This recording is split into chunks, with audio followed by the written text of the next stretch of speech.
I'm Jen Tejada, the CEO of PagerDuty. I'm Eric, CEO of Zoom. I'm Frank Slootman, CEO of Snowflake.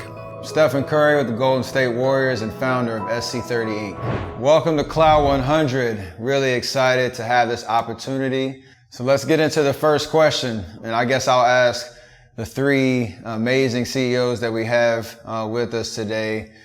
We know 2020 has kind of presented a host of problems and issues, but also opportunities. What's been the hardest lesson you've learned this year specifically with everything that you've had to adjust to during the year? Well, I'll take a crack at that, Stephen. Thank you. I think the first challenge was just the sheer volume and diversity of unprecedented problems and challenges that we've never seen before, all coming at us in a very short time period earlier this year when COVID-19 hit. And then dealing with the associated market volatility and economic environment that followed on the back of a global pandemic, that would keep any CEO pretty busy.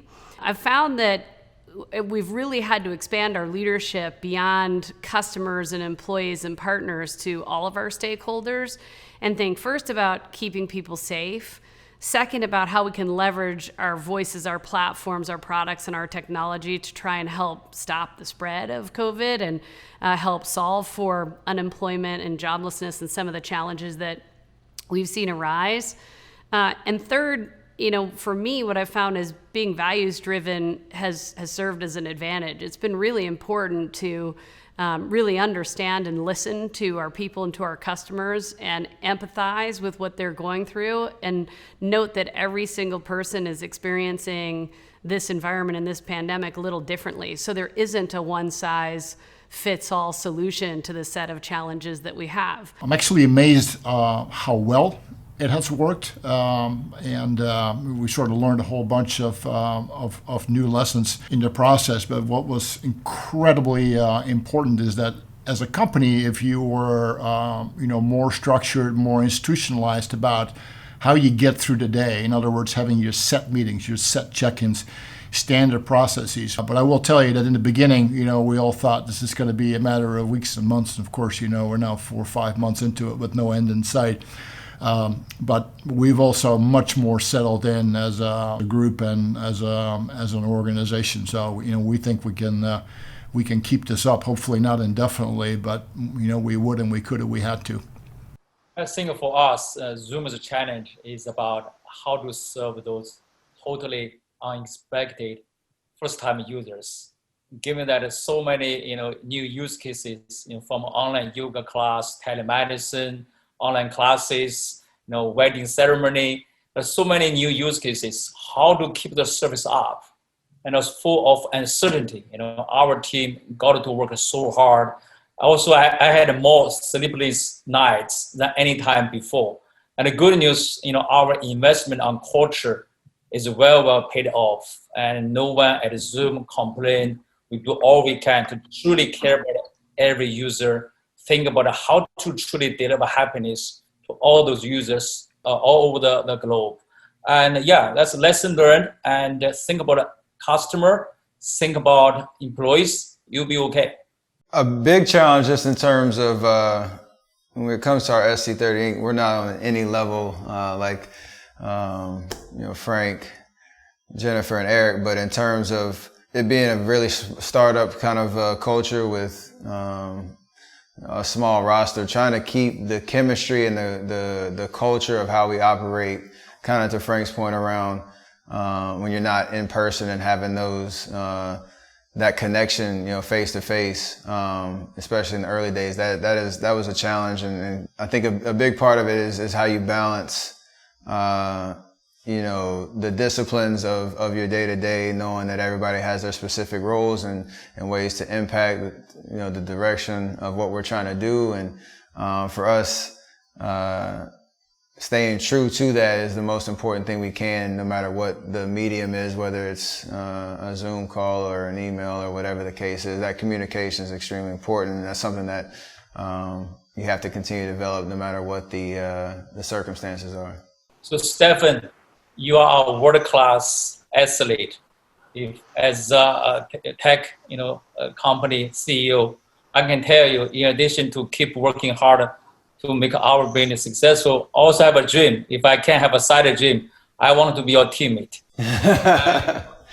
You are not only a world-class athlete, a great leader. I think my friend, Andre Iguodala, he speaks very highly about you as a great teammate, great leader, wonderful father.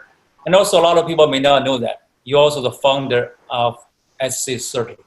I really want to understand how you learned from your experience time on the basketball court to building a successful business. Sports teaches you so much about like the discipline to be able to be collaborative, the ability to work in a team environment, to hold your own weight, to be inspired and motivated by the other people around you. But the one piece that I've learned just in how we've had success, especially with the Warriors, is high character, high quality, good people, first and foremost, that they fill the locker room. Everybody vibes off of that energy. And when you set a certain mission and goal, everybody buys into it, no matter what their role is, no matter how many minutes they play, no matter what they're getting paid. It's about them feeling valued in the process. And so if you can find as many people that measure up to that, and the leaders exemplify that with everything that they do, for us, that's what the secret sauce to success. You obviously have to have talent and you have to have skill and expertise, but without, good people that can work together, can be collaborative, that share in that same value kind of driven process, then you're going to hit more speed bumps than successes in our world. That's awesome. That's great. Thank you. Culture is really the only thing that's uniquely yours. Companies have access to talent, they have access to capital, they have access to anything, but the only thing that's uniquely you is your culture, right? So if you're not driving your culture, with very, very explicit expectations and objectives, what you get is what people import from their prior companies, right? And it may not be what you want, probably isn't what you want, right? And it also becomes sort of a mix of all different kinds of styles and different organizations and different locations and so on. So if you're not getting after a culture, you're just defaulting to a mode of operation that is going to be highly suboptimal because it can be a one-man or a one-woman mission. Yeah, that totally resonates with me. I think culture is defined by the lowest level of behavior you're willing to tolerate. And so, Frank, when you mention expectations, I think it's so important to articulate to your team and to your employees, what are the behaviors that exemplify the values that you hold true? And how do you expect employees, no matter what they're doing, where they are, to demonstrate those values day in and day out? And I think that's incredibly important in times of stress and times when we're surrounded by a lot of uncertainty. I think values can be, sort of the foundation that helps you weather any uncertain storm, but likewise thrive in an environment like this. And I can't imagine trying to lead an organization through the amount of just change and constant chaos that we're going through right now without a very strong set of values that kind of bond us all together. Well, Frank, it's been a momentous year for Snowflake. With everything that you've experienced and that's happened this year, can you talk about your leadership approach? Because you've done this a few times before. I am incredibly focused on the mission. I don't tolerate distraction very well. And to stick with the sports metaphors, it's not uncommon in sports to see a team go from a losing season to a winning season, literally in 1 year with the same roster. So an enormous amount of progress can be made by the whole mental discipline, the mental focus that we have on the job. And there is this intangible quality in organizations that can be tapped, if once you sort of get a sense of how you get to go after it. And we've done that at Snowflake, and obviously it's a sensational platform. But it doesn't matter how good your product is; you need to have an organization to match it. And what advice would you give to CEOs or founders on how to increase the pace of innovation? Well, I talk about this all the time. In the world of tech, if you're not intensely focused on your product, right, you haven't figured out yet what really matters. And product is the only thing that matters in our world, right? Looking for opportunities to reinvent, having extremely high standards. I'm still inspired every single day by the late Steve Jobs, who always said, it has to be insanely great or I'm going to be completely disinterested. He actually had more colorful language than what I just used. But in other words, it had to totally inspire, otherwise I'm not interested, right? So innovation is about setting extremely high standards for your product. I'd like to toss it to Eric. We know in 2020 how a lot of people have been able to stay connected. If you haven't used your product through this last 6 months, then you might be living under a rock. So I just, in terms of your company and how you deal with this massive growth and scale, like how do you balance that as a leader of such a massively scaling company? Stephen, that's a great question. I would say the number one thing is back to what Frank said. The product is the number one important thing. When it comes to product, architecture is a foundation.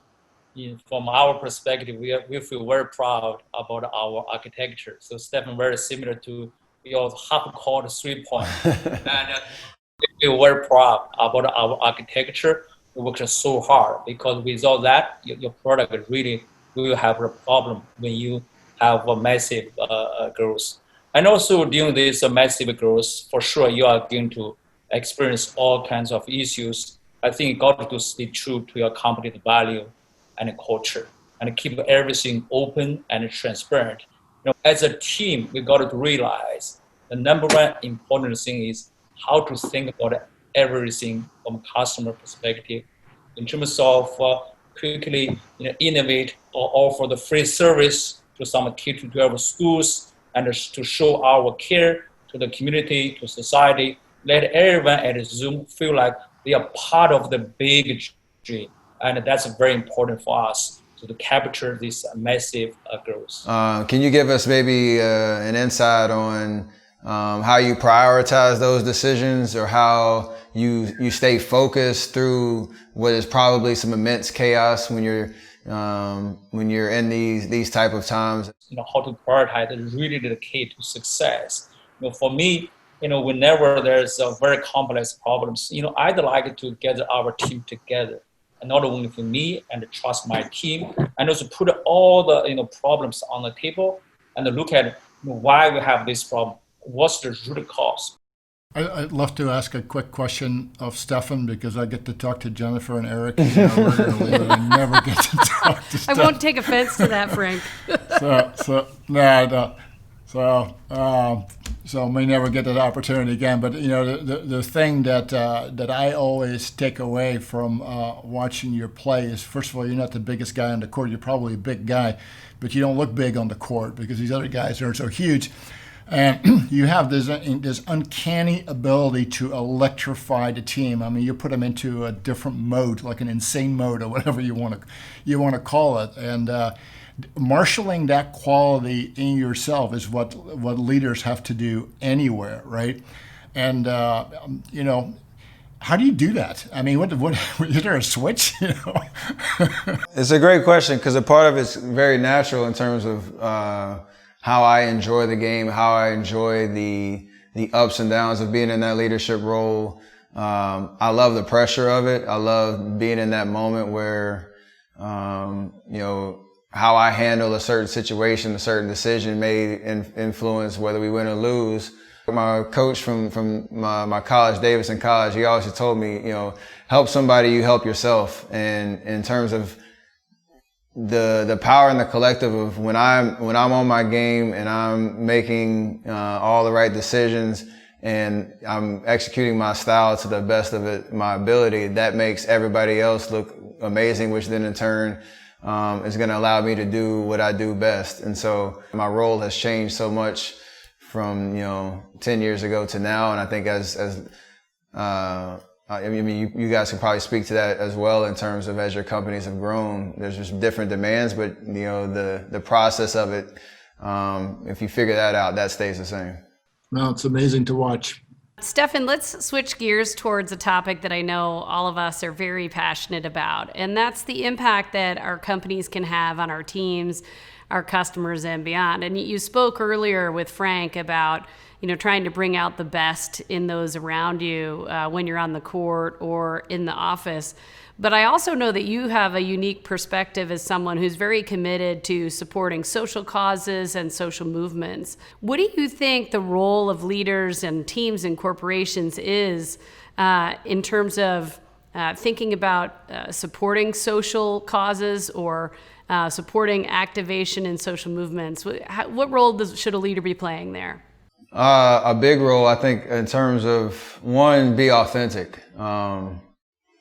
I think people can weed through when you feel like you're forced to do something or forced to speak on something. And it's okay to take your time to, one, understand what the right way to be involved and participate is.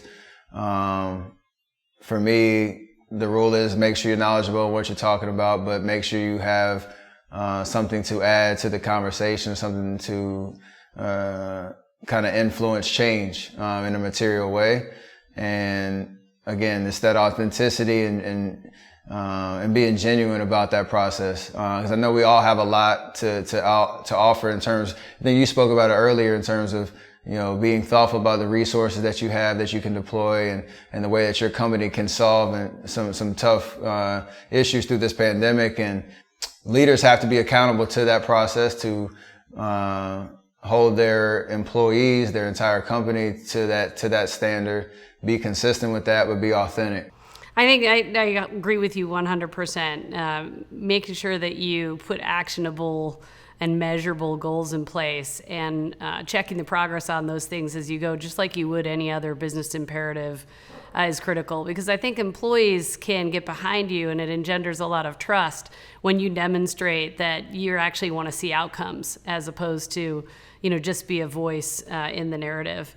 Since you started your own company, how has your perspective evolved on leadership and your role in driving social causes and social movements forward? Has it changed? It hasn't changed, but I feel like the perspective of how to move within that purpose has changed, if that makes sense. So it's about, I've always had that on the radar and trying to find ways, especially when it comes to speaking for people that can't speak for themselves or finding ways to create opportunities for people that wouldn't otherwise have them. That's always been a mission of how we thought about any opportunity that we kind of commit to or start, or any idea or vision that we set for what we're doing. But I think in terms of having those tough conversations, getting outside your comfort zone a little bit, and then holding other people that you're connected to accountable to that same mission has become more and more consistent, and I think received a lot better than years past. And that's an inflection point, obviously 3-4 months ago, when talking about what racial injustices that are going on in our country and representation in many different industries, and creating more pipelines to get more diversity within high leadership positions, but in companies overall. So I have a unique ability, I think, to bring awareness to certain conversations and issues when it comes to that, and hopefully be better at connecting the dots to make meaningful, long-lasting change. So that's great. And I think, it's been really incredible to watch you go from being a role model for athletes and kids on the basketball court to setting a great example for all of us as leaders in taking a strong position and advocating for change that, to your point, is really important and really timely in these moments. So thank you for that. Absolutely. I have a lot to learn from the people that are doing it well and have an ability to kind of see the landscape as a whole. It's been really awesome to see the participation across the board of people in very powerful positions that have access to everything that we need for change to get involved in the fight. So that's meaningful in and of itself to watch, that take place more and more. And the long-term effects of what that'll be will be amazing to know we were a part of. Companies are microcosms of society, right? And when you get big enough, and I've certainly experienced that in prior lives, sooner or later you'll inherit all the problems of society in your company. And it's just a numbers game when that happens. So when you're running a company, you're basically setting out to be much better than society as a whole, because you have a much smaller group of people, obviously, and you have far greater influence and control in driving, a culture, that is much more the way it should be, as opposed to, what happens in society at large. And I think that's a great opportunity. When we talk about culture, it's not just about performance. It's about behavior. And it's like, how do we get along, right? That's an enormous opportunity. I mean, we get to set the standard for conduct and behavior and how people come together on a day-to-day basis. And I think that's one of the great attractions, I think, of running companies. I agree with that, and I'd add that when you're a growth company, you have an even bigger opportunity to design the complexion of your company. As you're adding headcount, it's much easier to be intentional and programmatic around how you build the tapestry of talent within your organization than when you're in a slower growing, more static company, or, to your point, broader society. And so I think it's a privilege to lead, but it's also a responsibility on our part to build organizations that sort of represent what we want the future to look like, as opposed to just incrementally improve on the past. So Jen, you have a great reputation as a great leader in the CEO community. I can tell you, actually, we all feel very lucky to know you, because you truly care about others. Whenever we need any help, you proactively help others, help me. And also PagerDuty has a great reputation to have such an inclusive culture. During this pandemic crisis, quite often you hire employees, how to onboard them is totally different. How do you cultivate the same sense of a community during this working from home and full of uncertainty time? Yeah, well, it's not easy. And I think anybody who tells you it is easy is lying or not paying attention. But, one, it starts with intent. Like, we believe that we will get the best out of our people and that we'll reflect the communities we serve the most effectively if we are intentionally inclusive, if we create a culture that is welcoming and helps individuals and teams develop a sense of belonging very quickly. We believe that the best ideas come from diverse teams and people from different backgrounds, so we proactively seek both diverse leaders at the board level as well as at our management level, but throughout every level in the organization. And since we moved to working from home environment and almost a default digital environment, it's been harder, but we've had to find new ways to demonstrate empathy, to role model vulnerability, because vulnerability in groups leads to trust, and trust is a super important element of creating a culture of belonging. Things that I've had to change myself as a leader to really try and continue to create that inclusive feeling within the company is to be much more visible, frequently on videos, doing Ask Me Anythings. But I also can't underscore the importance of the more casual, spontaneous check-ins, like really just picking up the phone and calling a team member, checking in, doing a skip level, just to see how someone is doing, and not asking about the business, but asking, how are you? Like, how are you feeling? How's your family? How's the transition been? What are you working on? What is most important to you? How can I be helpful to you? Because I think 4 or 5 months into this, we're all experiencing a little fatigue. But also we've programmatically built creating a culture of belonging into the onboarding process. So it's not enough to just have a balanced and diverse slate. It's not enough to just have a balanced interview screening panel. You also have to make sure that once an employee receives a job offer in the business, that their experience in getting to know the business and getting up and running within your teams is also inclusive. And then there's just the constant reminding of your employees and your team to look out for each other. I feel like every town hall, every conversation that we're having, I'm saying to the team, hey, if you haven't called someone today to check in on them, the person that you used to bump into at the coffee machine or the person you used to Slack with first thing in the morning, check in on them today, because mental health issues in this environment are real. We have no idea, what they're going through. And so making sure that there are multiple layers of folks within your teams checking in on each other is really important. And the last thing I would just add is that we're always playing the long game. Like, we're always looking at what can we learn from what's happened? What's our vision 2 or 3 years from now? And what are we going to go do right now to make that happen? If you want to create a culture of belonging, then you better fund it. You better be prepared to have someone who's responsible for driving it, and you need to make it the job of every leader in the business to ensure that those programs get executed throughout their organization. So consistency and standing behind that with resources really matters. Awesome. Super awesome. Very, very excited. Thank you. Thank you. So there will be hopefully a ton of CEOs watching this segment. And if you could impart just one thing, not 5 things, not 3 things, just one thing in what you think they have to know. It doesn't have to be, specific to COVID and all that stuff. Let's have a bigger view of things.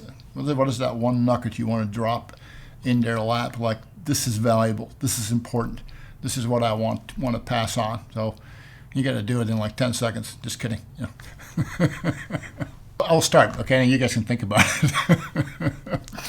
One of the things the conversation I always have with other CEOs, especially the younger ones, and there's a lot of young whippersnappers these days, as CEOs, it's amazing how young they are. They get younger every day, it seems.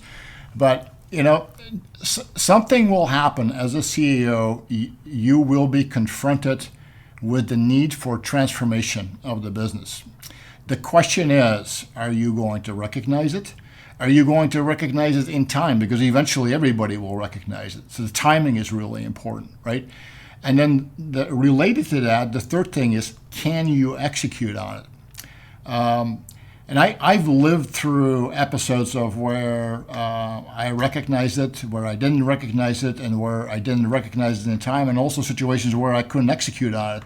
And I tell you what, as a CEO, I lose enormous amount of sleep, and I am enormously paranoid about, am I seeing what I'm supposed to be seeing? Am I reading it? Am I reading it correctly, right?